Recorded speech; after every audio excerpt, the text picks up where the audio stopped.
Shalom, selamat pagi untuk kita semua. Semoga pada pagi hari ini kita dalam keadaan sehat, penuh damai sejahtera yang dari Tuhan, penuh sukacita yang daripada Tuhan.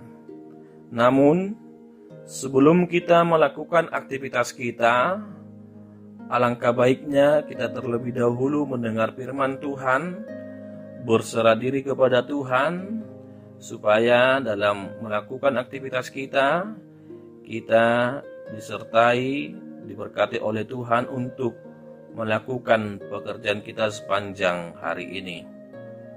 Untuk itu, sebelum kita mendengarkan firman Tuhan, alangkah baiknya kita terlebih dahulu berdoa kepada Tuhan. Kita berdoa. Kasih karunia dan damai sejahtera yang dari Allah Bapa, itulah kiranya menyertai hati saudara-saudari sekalian di dalam Kristus Yesus Tuhan kita. Amin.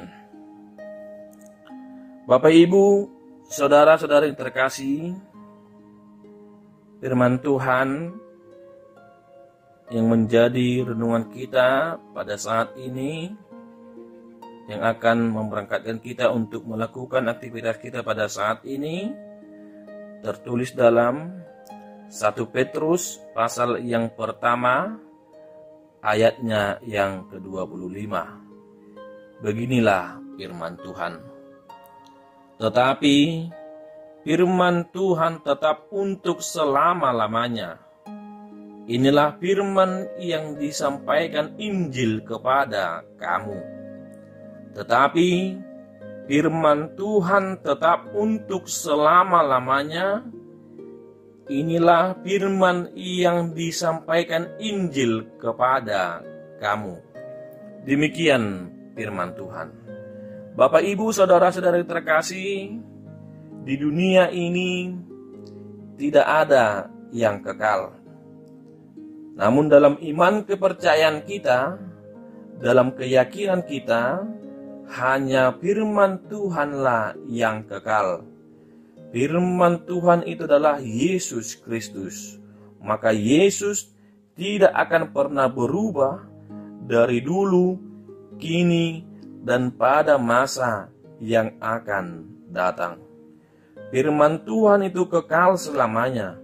Sementara hidup yang kita jalani dan kita nikmati adalah sementara. Hidup orang beriman ditopang oleh firman Tuhan. Perjalanan hidup manusia di dunia ini merupakan sebuah perjalanan yang sangat singkat dan tidak akan kekal. Maka, apa yang harus dilakukan untuk melanjutkan masa depan kehidupan ini? Ada dua pilihan tentunya. Hidup di dalam kematian atau hidup di dalam yang kekal.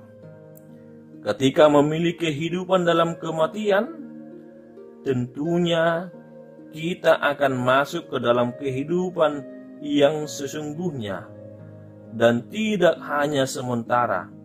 Karena di dalam kematian, kehidupan yang kita punya tidak akan pernah berujung. Dan yang menjadi masalah dalam kehidupan kita ini, ketika kita mengalami kematian, setiap orang akan menerima bagian dari apa yang selama ini dilakukannya selama hidup di dunia ini. Untuk apa kita menikmati hidup di dunia ini dalam segala kesenangan yang ada, sementara dalam kehidupan kita yang akan kita peroleh nantinya adalah kehidupan kehinaan, kengerian yang kekal di dalam kematian. Maka seorang yang percaya kepada Yesus Kristus, yang mencintai hidup yang kekal, pasti membutuhkan kasih karunia yang daripada Tuhan, yang memberikan anugerah dan keselamatan di dalam Kristus Yesus. Maka Bapak, Ibu, saudara-saudara terkasih, memang hidup di dunia ini sementara. Memang hidup di dunia ini adalah sebentar, namun hidup di dalam firman Tuhan kekal selama-lamanya. Sebagai orang yang percaya, hidup kekal menjadi bagian kita. Surat Petrus ini menunjukkan kepada kita bahwa orang-orang Kristen mula-mula yang tersebar di Asia Kecil pada waktu itu mengalami penderitaan dan pergumulan. Mereka termarginal. Di tengah-tengah kondisi seperti inilah, surat Petrus ini dituliskan supaya mereka mendapat kekuatan untuk tetap hidup dalam kekudusan di dalam firman Tuhan. Hidup adalah anugerah Tuhan. Hidup adalah kesempatan untuk berbuat baik dan benar sesuai dengan firman Tuhan. Inilah keinginan Allah untuk kita melakukan firman-Nya, sebab firman-Nya kekal untuk selama-lamanya. Kita hidup dalam kekudusan sama halnya seperti Allah yang kudus. Amin. Kita berdoa. Bapa di sorga, kami sungguh bersyukur kepadamu Tuhan, atas penyertaan Tuhan dalam kehidupan kami, pribadi lepas pribadi hingga pada saat ini. Tuhan menyertai kami dari tidur malam kami hingga pada pagi hari yang indah ini.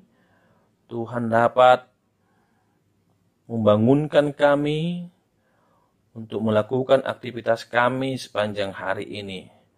Namun, sebelum kami melakukan aktivitas kami terlebih dahulu ya Tuhan mendengarkan firman-Mu, berserah kepadamu, supaya kami selalu bersyukur kepadamu di tengah-tengah kehidupan kami, di tengah-tengah pekerjaan kami yang kami lakukan dalam kehidupan kami. Supaya kami Tuhan tidak bersungut-sungut untuk melakukan pekerjaan kami di tengah-tengah kehidupan kami. Tetapi kami yakin dan percaya Tuhan pasti memberkati kami, Tuhan pasti melindungi kami di setiap pekerjaan kami. Ya Tuhan, pada saat ini juga kami berdoa kepadamu, buat jemaat-Mu pada saat ini yang ingin berangkat untuk melakukan pekerjaan mereka. Kami berdoa kepadamu kiranya Tuhan menyertainya, kiranya Tuhan terlebih dahulu memberkati setiap langkah mereka, supaya mereka penuh dengan sukacita yang daripadamu untuk melakukan aktivitas mereka, supaya mereka semakin memuji dan memuliakan namamu. Kami juga berdoa ya Tuhan buat anak-anak kami, buat anak-anak-Mu ya Tuhan yang ingin berangkat ke sekolah, berangkat untuk kuliah, berangkat untuk mencari pekerjaan. Kiranya Tuhan selalu menyertai mereka, kiranya Tuhan selalu memberkati mereka. Kami juga berdoa ya Tuhan buat jemaat-Mu, khususnya jemaat-Mu HKBP Pekanbaru. Kiranya Tuhan memberkati setiap langkah mereka. Jika ada dalam keadaan sakit, penyakit, penderitaan yang mereka alami, kiranya Tuhan memulihkannya, kiranya Tuhan memberikan kesehatan, kiranya Tuhan menjamahnya, supaya jemaat-Mu ya Tuhan semakin percaya kepadamu, semakin memuji dan memuliakan namamu. Ya Tuhan, seluruh kehidupan kami, seluruh aktivitas kami pada saat ini, kami serahkan ke dalam tangan pengasihan Tuhan. Di dalam Kristus Yesus, kami berdoa dan mengucap syukur kepadamu. Amin.